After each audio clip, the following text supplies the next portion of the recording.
नमस्कार, उत्तराखंड समाचार में आपका स्वागत है। मैं नूतन वरुण। सबसे पहले मुख्य समाचार।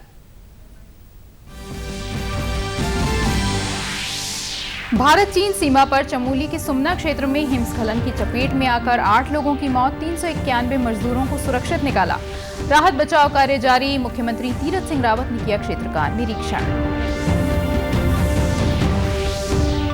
पंचायत दिवस पर उत्तराखंड की 10 पंचायतों को मिला राष्ट्रीय पुरस्कार। प्रधानमंत्री नरेंद्र मोदी ने वर्चुअल माध्यम से देहरादून, उत्तरकाशी, रुद्रप्रयाग, पौड़ी और पिथौरागढ़ की पंचायतों को किया पुरस्कृत। मुख्यमंत्री तीरथ सिंह रावत ने प्रदेश में कोविड स्थिति की समीक्षा की। दवाओं की कालाबाजारी की शिकायतों पर दोषियों पर सख्त कार्रवाई के निर्देश दिए। मई में कोविड टीकाकरण बड़े पैमाने पर करने को कहा।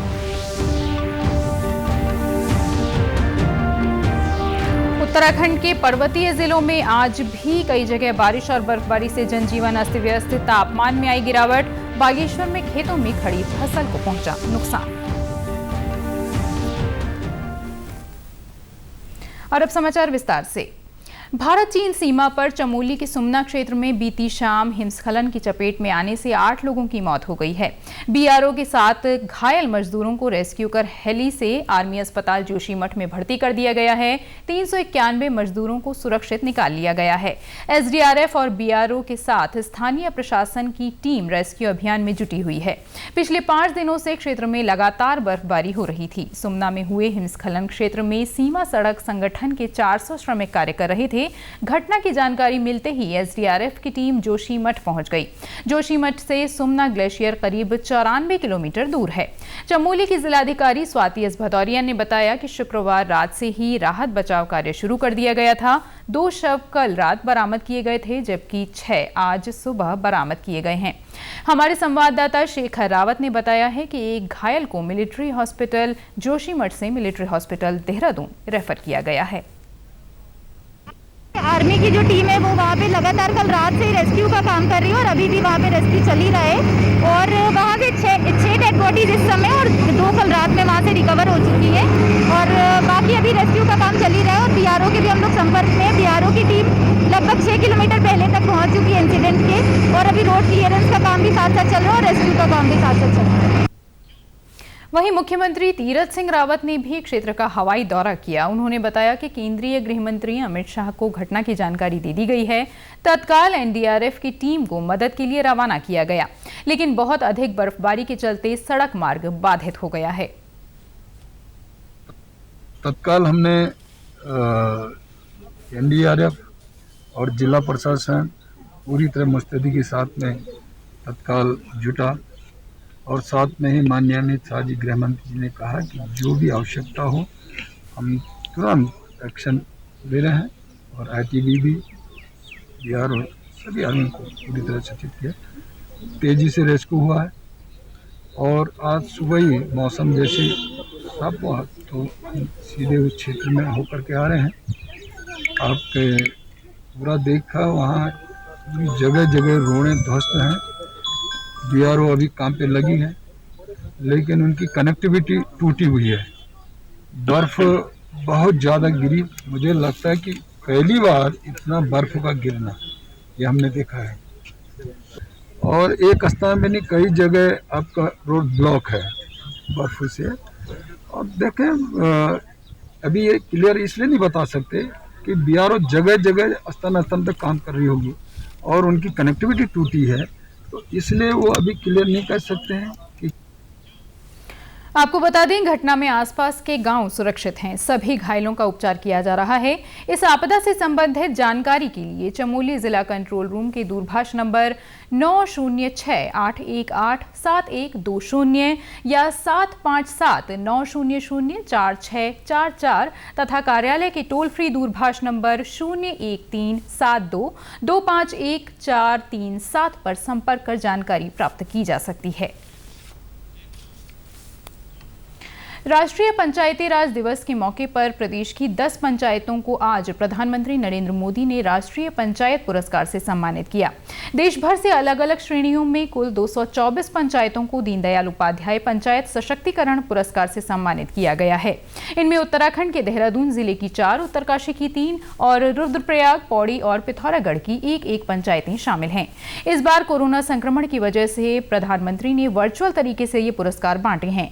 पुरस्कार पाने वाली पंचायतों को 5 लाख से लेकर 50 लाख तक की पुरस्कृत राशि दी गई है। मुख्यमंत्री तीरथ सिंह रावत ने पुरस्कार पाने वाले सभी पंचायत प्रतिनिधियों को शुभकामनाएं दी हैं। उन्होंने कहा कि पंचायतों के विकास के लिए राज्य सरकार लगातार प्रयासरत है। पंचायती राज सचिव हरीश सेमवाल ने बताया कि दीनदयाल उपाध्याय पंचायत सशक्तिकरण पुरस्कार के तहत जिला पंचायत पिथौरागढ़ को पुरस्कृत किया गया है, जबकि क्षेत्र पंचायत की श्रेणी में रुद्रप्रयाग के जखोली और पौड़ी के द्वारीखाल को पुरस्कृत किया गया है। ग्राम पंचायतों की श्रेणी में देहरादून के डोईवाला ब्लॉक के सिमलास ग्रांट और सहसपुर ब्लॉक के पुरोहितवाला को पुरस्कृत किया गया है। उत्तरकाशी के पुरोला के माथ गांव और मोरी के दवजानी गांव को पुरस्कार मिला है। उत्तरकाशी के नौगांव की दिवादी ग्राम पंचायत को नानाजी देशमुख राष्ट्रीय गौरव ग्राम सभा पुरस्कृत दिया गया है। देहरादून के सहसपुर के बादमावाला ग्राम पंचायत को बाल हितैषी ग्राम पंचायत पुरस्कार मिला है। पौड़ी की क्षेत्र पंचायत द्वारीखाल को पंडित दीनदयाल उपाध्याय पंचायत सशक्तिकरण पुरस्कार मिला है। क्षेत्र पंचायत प्रमुख महेंद्र सिंह राणा को जिलाधिकारी विजय कुमार जोगदंडे ने ये पुरस्कार दिया। महेंद्र सिंह ने कहा कि महिला समूहों को मजबूत बनाने से लेकर मनरेगा के तहत कार्य कराने जैसी जिम्मेदारियों को उन्होंने बखूबी निभाया है, जिससे पंचायत पुरस्कार के लिए उनकी क्षेत्र पंचायत को चुना गया है। हर लेवल पे काम होता है। जैसे ग्राउंड लेवल में महिला समूह है, उनको मजबूत किया हमने। जो हमारे मनरेगा के काम थे उनको मजबूत किया। मुर्गी बाड़ा, गौशालाएं, खेतों में काम कराना, और उसके बाद जो हमारे जो प्रोसीजर है ऑफिस का, ब्लॉक का, पूरा उस तरीके से हर एंगल पे काम होता है। स्टेट की टीम आती है इस पे, और हमें जैसे जिले से भी DPRO साहब बता रहे थे कि 9 ब्लॉकों की लिस्ट गई थी। 9 ब्लॉकों में फिर छंटनी हुई 3 ब्लॉकों की। हमारे जिले की बात कर रहा हूँ मैं, और जिले में फिर हमें भारत सरकार की टीम आई, उन्होंने फाइनल किया। इस अवसर पर जिलाधिकारी विजय कुमार जोगदंडे ने 56 राजस्व गांवों के 1089 लाभार्थियों को आज स्वामित्व कार्ड भी उपलब्ध कराए। गांव में रहने वाले लोगों की खेती और मकान, सभी तरह की संपत्ति का ब्यौरा स्वामित्व कार्ड में उपलब्ध है। इससे ग्रामीणों को उनकी रिहायशी जमीन की संपत्ति का अधिकार मिल सकेगा। जो है, हमने स्वामित्व योजना के अंतर्गत 1000 से अधिक लाभार्थियों को स्वामित्व कार्ड का भी वितरण किया है। साथ में हमारे जितने भी विकास खंड हैं, हम उनसे भी अनुरोध करेंगे कि जिस तरीके से आज द्वारीखाल विकास खंड ने अपना अच्छा कार्य किया है और उनको पुरस्कार प्राप्त हुआ है, सभी विकास खंड अच्छे कार्य के प्रति अपना योगदान करें और भविष्य में उनको भी पुरस्कार प्राप्त हो। मुख्यमंत्री तीरथ सिंह रावत ने आज प्रदेश में कोविड स्थिति की समीक्षा की। कोविड की दवा की कालाबाजारी की शिकायतों पर उन्होंने दोषियों पर सख्त कार्रवाई के निर्देश दिए। मुख्यमंत्री ने अस्पतालों को उपलब्ध कराई गई रेमडेसिविर की मात्रा और तय दर सार्वजनिक करने के निर्देश दिए। साथ ही अधिकारियों को आगामी 15 दिनों के लिए कोविड से निपटने का प्लान तैयार करने को कहा। उन्होंने स्थिति के लिहाज से अस्पतालों में ऑक्सीजन, ICU और जरूरी दवाओं जैसी व्यवस्थाएं सुनिश्चित करने को कहा। मुख्यमंत्री ने कहा कि ऑक्सीजन सप्लाई चेन मैनेजमेंट पर सबसे अधिक ध्यान देना होगा। उन्होंने कोविड से जुड़ी जानकारियों के लिए एक प्रभावी सेंट्रल कंट्रोल रूम तैयार करने को कहा, जहां लोगों को अस्पतालों में उपलब्ध बेड की जानकारी मिल सके। मुख्यमंत्री ने दून अस्पताल की व्यवस्था पर खास ध्यान देने को कहा। साथ ही टेस्ट के लिए सैंपल लेते समय ही दवाई भी उपलब्ध कराने के निर्देश दिए। उन्होंने अस्पतालों में पुलिस व्यवस्था भी सुनिश्चित करने को कहा। मई से राज्यव्यापी टीकाकरण अभियान संचालित किया जाना है। मुख्यमंत्री ने कहा कि इसकी पुख्ता तैयारियां कर ली जाएं। कोविड प्रोटोकॉल को ध्यान में रखते हुए कैंप अप्रोच पर टीकाकरण की व्यवस्था की जाए। उन्होंने राज्य की सीमा पर सख्त चेकिंग के निर्देश दिए। साथ ही उन्होंने कहा कि प्रदेश के बाहर से बिना RT-PCR नेगेटिव रिपोर्ट के किसी को भी न आने दिया जाए। राज्य के प्रवासी लोगों के लिए भी रजिस्ट्रेशन जरूरी हो। उन्हें सीधे उनके घर भेजकर होम आइसोलेशन में रखा जाए। होम आइसोलेशन के नियमों के पालन के लिए ग्रामीण क्षेत्रों में ग्राम प्रधानों का सहयोग लिया जाए। इसके लिए ग्राम प्रधानों को समुचित धनराशि उपलब्ध कराने और पुलिस को सहयोग देने के भी निर्देश दिए। राज्य में 21 अप्रैल से बारिश और बर्फबारी का दौर चल रहा है, जिससे जनजीवन प्रभावित हुआ है। आज भी पर्वतीय जिलों में कई जगह बारिश और बर्फबारी हुई। बागेश्वर में लगातार हो रही बारिश से जंगलों की आग बुझ गई है। वहीं पिंडर घाटी में द्वाली, बेलूनी टॉप, जातोली समेत कई जगहों पर हिमपात हो रहा है। बारिश और बर्फबारी से तापमान में गिरावट आई है। जिला आपदा अधिकारी शिखा सुयाल ने बताया कि मौसम की स्थिति पर लगातार नजर रखी जा रही है। देखिए, हमारे पास मौसम विभाग से जो अलर्ट आया है उसमें उन्होंने कल के लिए भी बताया था। अभी लगातार 5 दिनों के लिए बारिश का अलर्ट बता रखा है और अभी जनपद में भी आप लगातार देख रहे हैं कि हल्की हल्की बारिश हो भी रही है। कपकोट हमारे जो एरिया है वहाँ पे जो ऊपरी ऊंचाई वाले इलाके हैं वहाँ पे हल्की बर्फबारी की भी सूचना प्राप्त हुई है। तो फिलहाल अभी हमने सभी तहसीलों को, थानों को भी अलर्ट कर रखा है कि कहीं भी कोई ऐसी घटना घटित होती है, कोई सूचना कहीं से भी प्राप्त होती है तो उसमें तुरंत जो है आपदा कंट्रोल रूम में या निकटवर्ती थाने में, तहसील में अवगत कराएंगे ताकि जो है टीम जो है तुरंत वहाँ रिस्पॉन्स कर सके। बारिश से खेतों में खड़ी फसलों को भी नुकसान पहुंचा है। बागेश्वर के मुख्य कृषि अधिकारी वी.के. मौर्य ने बताया कि जिन किसानों ने प्रधानमंत्री फसल योजना के तहत बीमा कराया है, उनकी फसल को हुए नुकसान का आकलन किया जाएगा। तो उसके लिए नुकसान है। जो खड़ी फसल है तो उसमें तो ज़्यादा नुकसान नहीं है। अगर ओलावृष्टि अगर कहीं हुई होगी तो उससे नुकसान हो सकता है, जिसका हम सर्वे अपने ब्लॉक प्रभारी और न्याय पंचायत प्रभारियों से करा रहे हैं। निर्देश उनको दिया जा चुका है, वो कर भी रहे हैं। तो उसमें नुकसान हो सकता है। कोई अगर गेहूं की फसल काट के अगर खेत में फैलाया होगा तो उसका भी थोड़ा नुकसान हो सकता है उसमें। तो सर्वे कराया जा रहा है। जिन्होंने प्रधानमंत्री फसल बीमा योजना के अंतर्गत जिन्होंने बीमा करा रखा है तो उनको उससे फ़ायदा होगा। जो भी अगर नुकसान होता है तो उसका सर्वे करा के उनको मुआवजा दिया जाएगा। वहीं चंपावत में आलू की फसल की तैयारी कर रहे किसान इस बारिश से खुश नजर आए।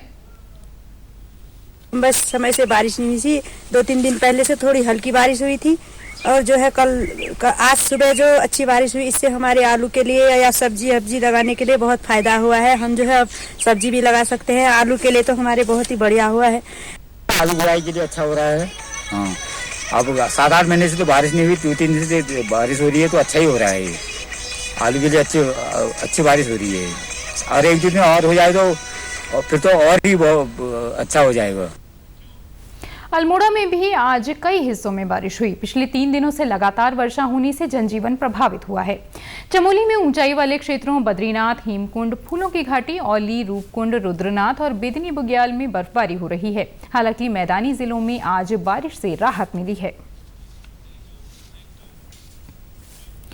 पौड़ी गढ़वाल में कोरोना के बढ़ते मरीजों को देखते हुए प्रशासन सतर्क है। यहां पर्वतीय क्षेत्रों का मुख्य प्रवेश द्वार कोटद्वार में प्रशासन ने बाहर से आने वाले लोगों के सैंपलिंग की गति को बढ़ा दिया है।